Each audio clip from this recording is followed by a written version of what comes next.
In this video, I'm gonna break down the 5 top mistakes that realtors make with their video marketing and what you should do about it. All right, so number 1, there's just way too much focus on selling instead of providing value. And so when you think about commercials and ads versus shows, people are way more into the shows than they are the actual commercials and ads. And that's because the ads are always selling or asking or right hooking. And so the first step is to think about, is this something that you would watch or create even if you had nothing to sell? And so whether it's about a property, maybe think about storytelling. If it's about a product or a service you sell, highlight a client and what it is that they're doing and how someone else could replicate those solutions without using your actual business as the solve. Or highlight a client and what that person is doing and how they're using a solution to fix something in their business and what the person that's watching can do. So a couple examples might be educational videos just like this one, where I'm actually suggesting ways that you can fix your problems without actually even using anything that I do in my business. And what that does is provides a solution without even requiring that person to reach out. And so if you can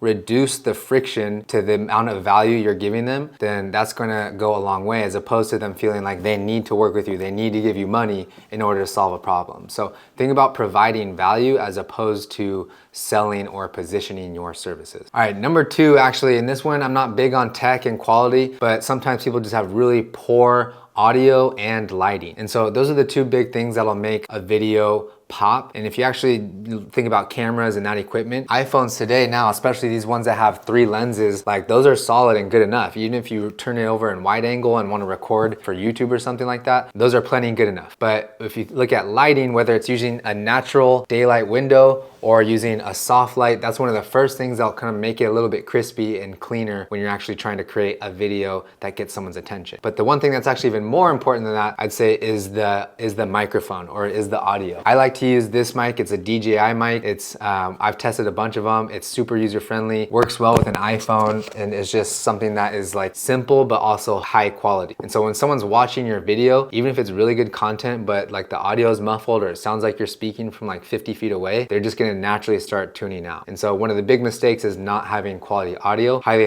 recommend the DJI mic. The number 3 mistake is actually not looking at the analytics, not analyzing what's working, and just randomly firing and spraying the things that they want to create. And so the best part about social media today is it's basically like a testing ground. You can throw a bunch of stuff out there, but then you want to look at what's actually getting traction, engagement, or even converting to clients in business. So one of the easiest ways to do that is to actually look at the insights that are associated with the video. Every platform provides this, whether it's Instagram or YouTube. You can see how long someone is watching, how much they're engaging, etc. And the number 1 metric I would look at when you're trying to analyze a video is watch time. And so that's an indicator of how long they were actually hanging on your video and absorbing it versus just scrolling on and passing it. And so if you create a video that has strong or high watch time, that's a good indicator that it's actually resonating with the person, and that's the first step to getting them to take a next action and working with you. And so look at what's performing well and then double down on that. So I'm going one step further, not on just seeing what's working well and making more content like that, but sometimes you can even just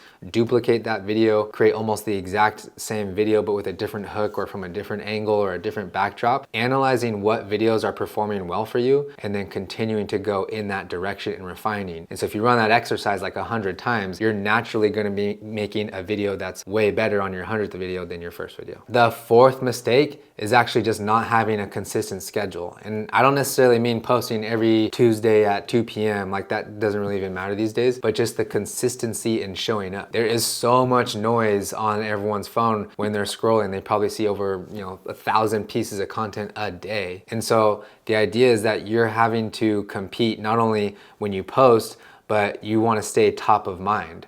And so there's this phrase I like, it's called time on brand, but the amount of time that someone accumulates watching your content, building a relationship with you, is actually one of the biggest indicators to them eventually feeling like they know, like, and trust you and want to work with you. And the only way that you're going to be able to do that is, number 1, either creating longer form content, but number 2, doing that also consistently. And so I would think about, is it having like a personal trainer or a videographer holding you accountable every other week? Is it a partner or a buddy system or whatever it is? Or is it baking it into your schedule and your calendar? You're creating content consistently and showing up. But that's the 4th mistake. People they'll go hard for a week or 2, they'll take a month off, they'll create 10 videos, and then they'll take the rest of the year off. But the whole point is just whatever frequency you can go at, stay consistent, because that will compound over time the more that people are watching you. All right, and the fifth and the last mistake is not really having a clear direction after someone is absorbing your content. And I don't necessarily mean a call to action like make sure you click below and go to X, Y, and Z, or link in my bio. Like sure, that is like,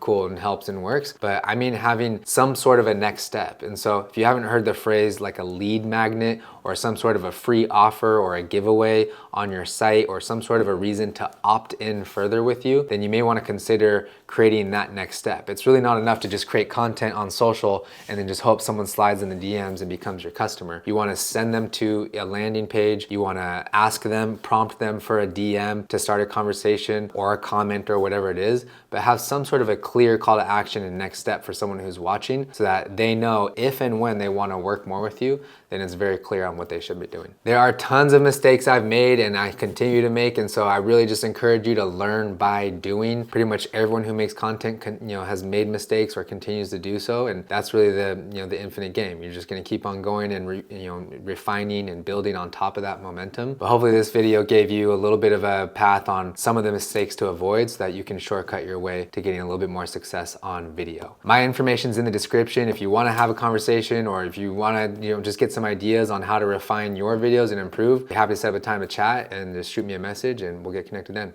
All right, see you on the next one.